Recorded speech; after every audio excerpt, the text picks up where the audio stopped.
महाराष्ट्राचा। नमस्कार, मी सुद्धा संध्यालागमध्ये आपल्या सगळ्यांचं स्वागत। मुंबईच्या विधान भवनाला धमकीचा ईमेल आल्याने एकच खळबळ उडाली। मात्र या प्रकरणाला आता राजकीय वळणही मिळालं। काँग्रेस आमदार विजय वडेट्टीवार यांनी या धमकीचा संबंध थेट आंतरराष्ट्रीय घडामोडींशी जोडलाय। इराण आणि इराक यांच्यात सुरू असलेल्या युद्धाच्या काळात भारतात अशा धमक्या येणं हे सरकारचं अपयश असल्याचा आरोप त्यांनी केलाय। विशेष म्हणजे पंतप्रधानांच्या दौऱ्यानंतर लगेचच ही परिस्थिती उद्भवल्याने त्यांनी केंद्र सरकारच्या भूमिकेवरही प्रश्नचिन्ह उपस्थित केलं। काय म्हणाले आहेत विजय वडेट्टीवार, पाहूयात।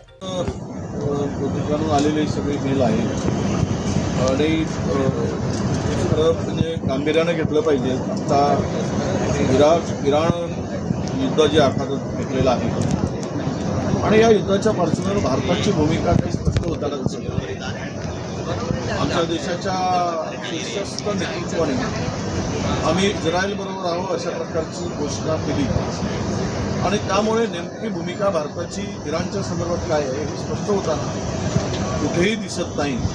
अशा स्थितीमध्ये असे ईमेल ज्यावेळेस येतात त्यावेळेस माणसाला स्वाभाविक आहे की कुठे अनुचित आणि मोठी घटना घडू नये म्हणून सरकारने या संदर्भात फार काळजी घेतली पाहिजे।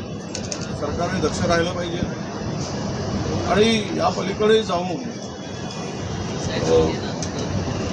जे आज सुरू आहे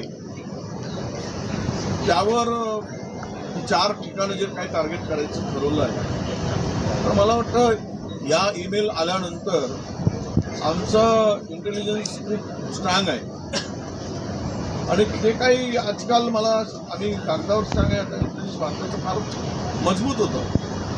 पण अलीकडे पंतप्रधान ज्यावेळेस इस्रायलला जाऊन येतात आणि 2 दिवसानंतर वार सुरू होतो त्यामुळे कधी भीती वाटते की आमचं इंटेलिजन्स काही फेल्युअर आहे का, काही त्याच्यामध्ये किंवा आता कमकुवत झाला का, त्याच्याकडे सरकारचं गांभीर्याने लक्ष नाही का, अशा अनेक प्रश्न त्या ठिकाणी निर्माण होतात। पण कुठलीही अशा प्रकारची मेलची धमकी येतो मिसाईल किंवा बांधे उडवण्याची तर फार सिरियसली या विषयाकडे सरकारनं बघितलं पाहिजे आणि उपाययोजना केली पाहिजे। मुंबईतल्या जवळपास विरोधकांचा 293च्या प्रस्तावावरती चर्चा होईल। अजित पवारांच्या खरं तर विमान अपघातावरती चर्चा अपेक्षित आहे।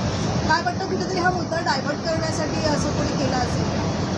नाही, आता असं मी कुणावर हेतुआरोप करणं योग्य होणार नाही, परंतु एक मात्र नक्की आहे की अशा घटनांच्या मागे ज्यावेळेस चर्चा आहे आणि ही घटना आहे याचं कुठेतरी कनेक्शन आहे का आता मला सांगता येणार नाही। चौकशीमध्ये पुढे लक्षात येईल।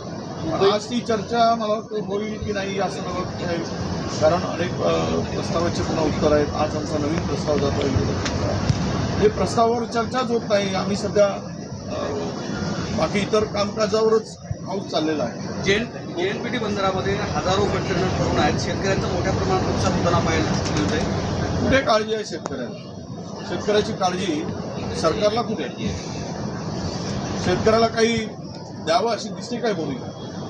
आज कवडीमोल दरानं शेतकरी बरं एक चांगलं झालं की सोयाबीनचे भाव थोडे वाढले, कारण इम्पोर्ट कमी झाला बाहेरून येणारा, त्यामुळे थोडेसे वाढले।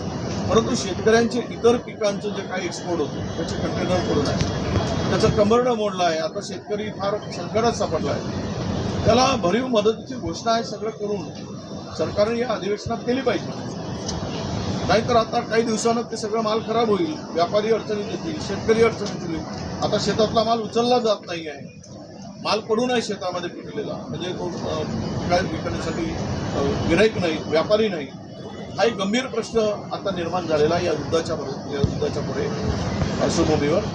तर यावर गांभीर्य दिसत नाही सरकारचंही दुर्दैवानं म्हणावं लागतं की म्हणजे शेतकऱ्यांच्या अडचणीला, संकटाला हे सरकार उद्योगपतींना ज्या तर्फेनं धावून जातं त्या तर्फेनं शेतकऱ्यांच्या मदतीला धावून जाताना या सरकारची भूमिका नाही। महाराष्ट्रात मुंबईमध्ये जवळपास ताज्या आणि महत्त्वपूर्ण बातम्या पाहण्यासाठी आजच आमच्या संध्या लाईव्ह न्यूज चॅनलला YouTubeवर सबस्क्राईब करा आणि बेल आयकॉन प्रेस करा।